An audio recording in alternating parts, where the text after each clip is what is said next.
আসসালামু আলাইকুম প্রিয় দর্শক, অন্য মঞ্চের আলাপচারিতায় আপনাদের সকলকে আমন্ত্রণ জানাচ্ছি। প্রতিবেদনের শিরোনাম দেখে বুঝেছেন বাংলাদেশে যেভাবে সমস্যা দীর্ঘায়িত হচ্ছে, সমাধানের পরিবর্তে যেভাবে সমস্যাকে দিনকে দিন বাড়িয়ে তোলা হচ্ছে, তাতে ভারতের পক্ষ থেকে বাংলাদেশের সামরিক হস্তক্ষেপের সম্ভাবনা কমছে তো নাই, বরং বেড়ে যাচ্ছে।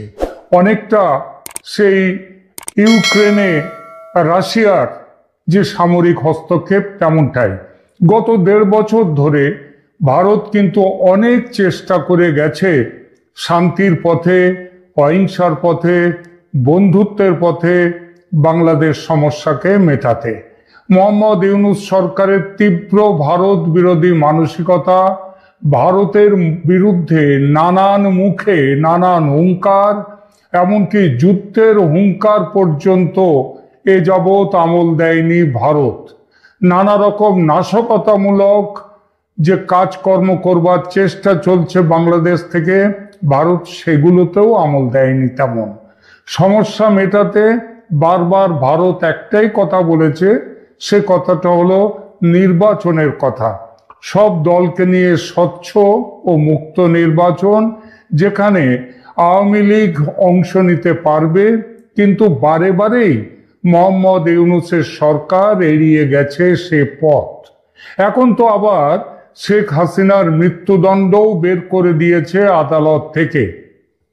সুতরাং স্বচ্ছ অংশগ্রহণমূলক নির্বাচনের আশা এখন অনেকটাই দূরে চলে গেছে। একই সঙ্গে পাকিস্তানের সঙ্গে ঘনিষ্ঠতা, তুরস্কের সঙ্গে মিলে খিলাফত গঠনের চেষ্টা, চীনের সঙ্গে ভারত বিরোধী আঁতাত, সর্বোপরি আমেরিকা তার ভূ রাজনৈতিক স্বার্থে বাংলাদেশকে যেভাবে ব্যবহার করছে, তাতে ভারতের নিরাপত্তা সংকট ভীষণভাবে বেড়ে গেছে এবং এভাবে চলতে থাকলে ভবিষ্যতে আরো বেড়ে যাবে। এই প্রশ্ন কেউ করতে পারেন যে বাংলাদেশ কাকে বন্ধু করবে, মৌলবাদকে প্রশ্রয় দেবে কিনা, সেটা তার নিজস্ব সিদ্ধান্ত। ভারতের এখানে বলার কি আছে? ভারতের এই ব্যাপারে মাথা ঘামানো অনৈতিক, বা আরো স্পষ্ট করে বলতে গেলে যে অভিযোগটা এতদিন ধরে, বহুকাল ধরে ভারতের বিরুদ্ধে করে এসেছে বাংলাদেশ, সেটাই যে দাদাগিরি। দাদাগিরি কেন সহ্য করবে বাংলাদেশ? দেখুন, কথাটা যে ভুল একেবারে তা নয়, তবে পৃথিবীতে এমন দাদাগিরির নজির একটা নয়, অজস্র আছে। ইরাকের সাদ্দাম হোসেন ইরাক থেকে বহু দূরের দেশ আমেরিকার কোন পাকা ধানে মই দিয়েছিল যে ইরাক আক্রমণ করেছিল আমেরিকা? ইরানের শাহকে কেন হটিয়ে দিয়ে ইসলামী শাসন প্রতিষ্ঠা করেছিল আমেরিকা? কেন বাংলাদেশে হাসিনা সরকারের পতন ঘটালো আমেরিকা? আমেরিকার দাদাগিরির উদাহরণ দিতে গেলে পুরো সময় কাবার হয়ে যাবে সেই উদাহরণে। সুতরাং আমেরিকা ছেড়ে রাশিয়ার দিকে নজর দিই। কেননা রাশিয়া এবং ইউক্রেন প্রসঙ্গ নিয়ে তো এখানকার আলোচনা, তার সাথে বাংলাদেশের কি সম্পর্ক সেইটা দেখুন। অন্য দেশে নাক গলানোর স্বভাব রাশিয়ার নেই বললেই চলে বর্তমানে। সোভিয়েত আমলে কিছুটা ছিল, সেটাও এখন আর নেই। একমাত্র ব্যতিক্রম ইউক্রেন। ইউক্রেনের ব্যাপারে নাক গলানো নয়, রাশিয়া ইউক্রেনে আক্রমণ করেছে। দেখুন, রাশিয়া ইউক্রেন যুদ্ধ প্রথমবার শুরু হয় 2014 সালে, শেষ হয় 2017 সালে। ইউক্রেনের ক্রিমিয়া অঞ্চল পুরোটাই দখল করে নেয় রাশিয়া। এরপর 2022 সালে শুরু হয় দ্বিতীয় যুদ্ধ, এখনো চলছে। 2014 সালে ক্রিমিয়া দখল ছিল রাশিয়ার উদ্দেশ্য, সেটা নাক গলানো কিন্তু নয়। ক্রিমিয়ায় রাশিয়ার ভূ রাজনৈতিক, অর্থনৈতিক ও প্রতীকী স্বার্থের জটিল সমন্বয় ছিল। আর এবার 2022 সালে ইউক্রেন চেয়েছিল নর্থ আটলান্টিক ট্রিটি অর্গানাইজেশন বা ন্যাটোর সদস্য হয়ে নিজের দেশের নিরাপত্তা সুরক্ষিত রাখবে। কারণ আমেরিকার নেতৃত্বে গঠিত ন্যাটোর উদ্দেশ্যই হলো এই জোটের অন্তর্ভুক্ত কোনো দেশ আক্রান্ত হলে সবাই মিলে তার পাশে দাঁড়াবে। কে আক্রমণ করতে আসবে? ন্যাটোর জন্ম হয়েছিল সোভিয়েত রাশিয়াকে, সেই সময় সোভিয়েত রাশিয়াকে দমন করবার জন্য কিংবা তাকে আটকাবার জন্য। রাশিয়া ইউক্রেনকে নিষেধ করেছিল, যে বলেছিল যে ন্যাটোর সদস্য হয়েও না। ইউক্রেন শোনেনি। আমেরিকার প্ররোচনায় অন্যান্য ইউরোপীয় ন্যাটো সদস্য দেশগুলোর বুদ্ধিতে আবেদন করেছিল সদস্য পদের জন্য, রাশিয়ার সব আপত্তি উড়িয়ে দিয়ে। রাশিয়া ক্রুদ্ধ হয়ে ঝাঁপিয়ে পড়ে তখন ইউক্রেনে। ইতিমধ্যে ইউক্রেন শ্মশান হয়ে গেছে, তার বিরাট ভূখণ্ড রাশিয়ার দখলে। ইউক্রেনের সঙ্গে বর্তমান বাংলাদেশের অদ্ভুত একটা মিল আছে, এবং তেমনই মিল রাশিয়ার সঙ্গে ভারতের। মানে ইউক্রেন এবং রাশিয়ার সম্পর্কের যে কেমিস্ট্রি, সেই একই জিনিস দেখা যাচ্ছে ভারত এবং রাশিয়ার সাথে, ভারত এবং বাংলাদেশের সাথে। এই মিলটা কিরকম মিল দেখা যাক। দেখুন, ইউক্রেনে রাশিয়ার সামরিক অভিযানের কারণগুলো খুঁজলে এই কারণগুলো দেখা যায়। এক, সামরিক ও রাজনৈতিক স্বার্থের জন্য ক্রিমিয়া রাশিয়ার নৌশক্তির জন্য অত্যন্ত গুরুত্বপূর্ণ ছিল।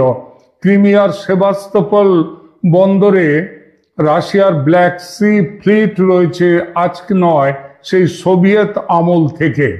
ক্রিমিয়া থেকে রাশিয়া শুধু কৃষ্ণ সাগরই নয়, বরং পূর্ব ভূমধ্য সাগর, মধ্যপ্রাচ্য, দক্ষিণ ইউরোপ অঞ্চলে দ্রুত নৌ ও ক্ষেপণাস্ত্র, মানে তাদের আকাশ শক্তি ব্যবহার করতে পারে। এখান থেকে নৌঘাঁটি, বিমান ঘাঁটি ও ক্ষেপণাস্ত্র তৈরি করে রাশিয়া নিজেকে আঞ্চলিক পরাশক্তি, সামরিক পরাশক্তি হিসেবে প্রতিষ্ঠা করেছে। যা ন্যাটো যদি এখানে আসে, তাহলে রাশিয়ার সেই প্রতিষ্ঠা আর থাকে না। ইউক্রেন ন্যাটোয় যোগ দিলে এখানে ন্যাটো তার সামরিক ঘাঁটি বানাবে। তাই রাশিয়া 2014 সালে দখল করে নিল ক্রিমিয়া নিজের সুরক্ষার জন্য। তারপরে যখন সম্প্রতি 3-4 বছর আগে, 3.5 বছর আগে আবার ইউক্রেন যখন ন্যাটোর সদস্য পদের অ্যাপ্লাই করলো, তখন শুরু হয়ে গেল 2022-এর ইউক্রেন যুদ্ধ। এর সঙ্গে আছে অর্থনৈতিক স্বার্থ। ক্রিমিয়াকে ঘিরে কৃষ্ণ সাগরের সীমানা জুড়ে বিপুল পরিমাণ অফশোর মানে সমুদ্রের অভ্যন্তরে তেল ও গ্যাসের বিপুল রিজার্ভ। ক্রিমিয়াকে দখলে নিতে পারলে তার মালিক হবে রাশিয়া। আবার ক্রিমিয়াকে দখলে রাখতে পারলে, যদি ইউক্রেন দখলে রাখতো, তাহলে ন্যাটো তার মালিক হয়ে যেত। বাণিজ্য ও সমুদ্রপথে ক্রিমিয়ার অবস্থান অত্যন্ত গুরুত্বপূর্ণ। স্থানীয় অর্থনীতি, কৃষি ও পর্যটন শিল্পে ক্রিমিয়ার স্থান বিখ্যাত। ক্রিমিয়ার মাটি এত সুন্দর যে সেখানকার মাটি এবং ইউক্রেনের মাটি সব নিয়ে যাওয়া, হিটলার সেই মাটি জাহাজ ভর্তি করে জার্মানিতে নিয়ে যাওয়ার চেষ্টা করেছিলেন, জার্মানির ফসল ভালো হবে তার জন্যে। আর এসবের ওপরে আছে একটি ঐতিহাসিক ভুলকে সংশোধন করা।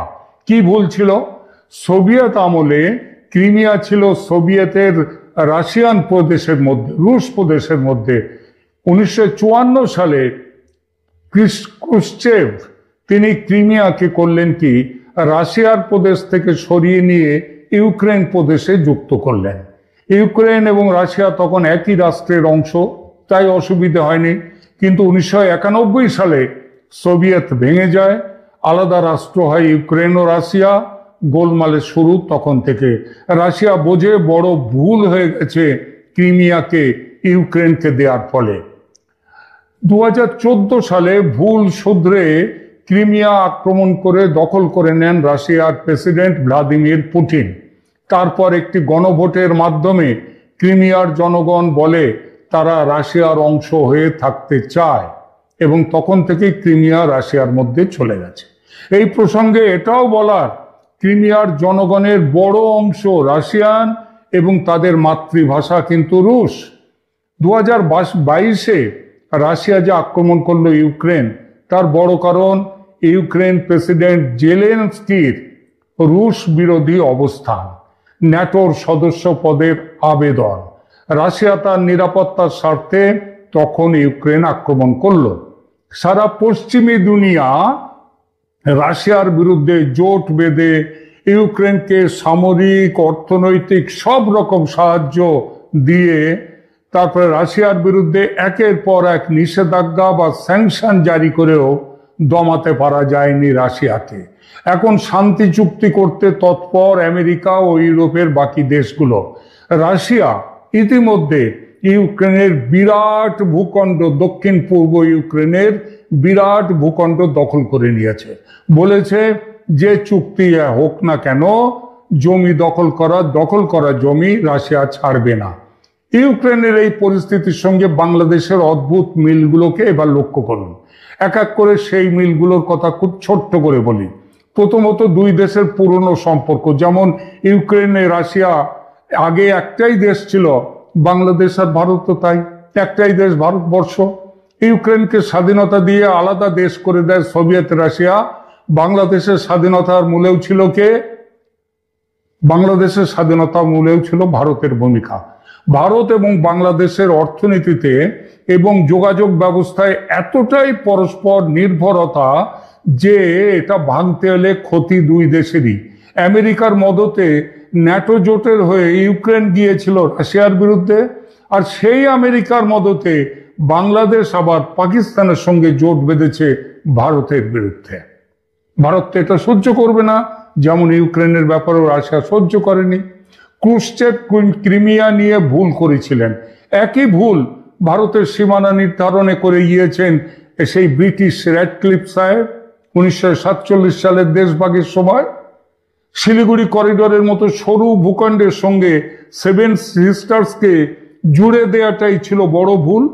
কিংবা ত্রিপুরার সঙ্গে সমুদ্রপথ যুক্ত না করেও তিনি ভুল করে গিয়েছিলেন। এই সব সত্ত্বেও ভারত এতদিন চুপ ছিল। মানচিত্রের ভুল শুধরে নিতে 71-এ যেমন চেষ্টা করেনি, সেবারও চেষ্টা করলে ওই চিকেন নেককে চওড়া করে নেওয়া যেত।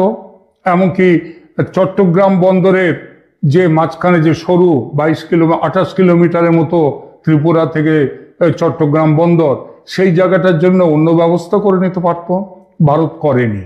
তারপর 54 বছর কেটে গেছে, স্বাধীন হয়েছে বাংলাদেশ, তারপরেও চেষ্টা করেনি। গত 15 বছর বরং উল্টে ওই 3 বিঘা যেখানটায় করিডোরগুলো ছিল সেখানটায় যে চুক্তি করেছে, সেই চুক্তিতে ভারতের জমি বেশি গেছে, বাংলাদেশের জমি কম গেছে। গত 15 বছর বাংলাদেশে ছিল শেখ হাসিনার দূরদর্শী শাসন। তার আগের বছরগুলির বেশিরভাগই ছিল আবার ভারতে কংগ্রেস দলের অদূরদর্শী শাসন। ওদিকে শেখ হাসিনার দূরদর্শী শাসন এবং তার আগের বছরগুলোর বেশিরভাগ ছিল ভারতে আবার অদূরদর্শী শাসন। তাই মানচিত্রে হাত পড়েনি দুই দেশে। কিন্তু এখন ভারতে মোদির শাসন, তিনি আবার পুতিনের মতোই অনেকটাই রাফ অ্যান্ড টাফ।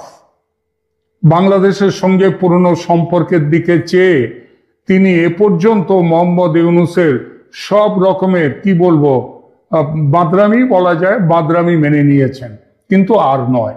রংপুর আর চট্টগ্রামের মানচিত্র এবার পাল্টে যাবে ক্রিমিয়ার মতো, এ কথা কিন্তু নয়াদিল্লির বিভিন্ন মহলে ঘুরে বেড়াচ্ছে। নয়াদিল্লির বিভিন্ন সূত্র জানাচ্ছে অপেক্ষার পালা, মানে ভারতের অপমান সহ্য করেও চুপচাপ থাকার পালা এবার শেষ। আর মাত্রই কয়েকটা দিন। ফেব্রুয়ারির নির্বাচন স্থগিত হলে কিংবা আবার আমেরিকার মদতে সেই নির্বাচনে আওয়ামী লীগকে অন্তর্ভুক্ত না করলে ভারতের পক্ষে আর চুপ করে থাকা সম্ভব হবে না। কারণ আরো যদি চুপ করে থাকা হয় তাহলে ভারতের সুরক্ষা প্রতিরক্ষার ক্ষতি। বাংলাদেশে ভারত এমন পরিস্থিতি হলে যদি নির্বাচন না হয় কিংবা আওয়ামী লীগকে বাদ রেখে নির্বাচন হয়, তাহলে বাংলাদেশে ভারতের সামরিক অভিযান অনিবার্য। কেউ ঠেকাতে আসবে না, না পাকিস্তান না আমেরিকা, আর চীনের তো প্রশ্নই ওঠে না। রাশিয়া ইউক্রেন যুদ্ধে রাশিয়ার পাশে অর্থনীতির বড় সহায়তা দিয়েছে ভারত।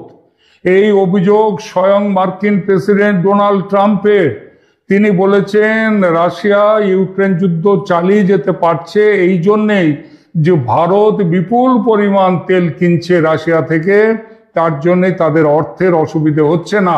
এবার বাংলাদেশে ভারতের সামরিক অভিযান হলে রাশিয়া তার ঋণটা শোধ করে দেবে। ভারতের পাশে পাহাড়ের মতো দাঁড়িয়ে থাকবে রাশিয়া। ৭১-এর স্বাধীনতা সংগ্রামে আমেরিকার সপ্তম নৌবহরকে বঙ্গোপসাগরে আসতে দেয়নি, ঘেঁষতে দেয়নি রাশিয়া। এবারেও তাই হবে। রাশিয়া এবারও পাশে। ইতিহাস এভাবেই ঘুরে ফিরে আসে। ডিসেম্বরের ৪ ও ৫ তারিখে ওই যে ভ্লাদিমির পুতিন ভারতে এসে প্রায় ২০০-র মতো প্রতিনিধি নিয়ে এসেছিলেন, তাদেরকে নিয়ে এসে বহু রকমের চুক্তি করে গেছেন। এখানে বহু রকম কথা হয়ে গেছে এবং সেটা তিনি এই কথাটিও বলে গেছেন যে ভারতের পাশে যদি বাংলাদেশ নিয়ে ভারত সামরিক অভিযান করে, রাশিয়া ভারতের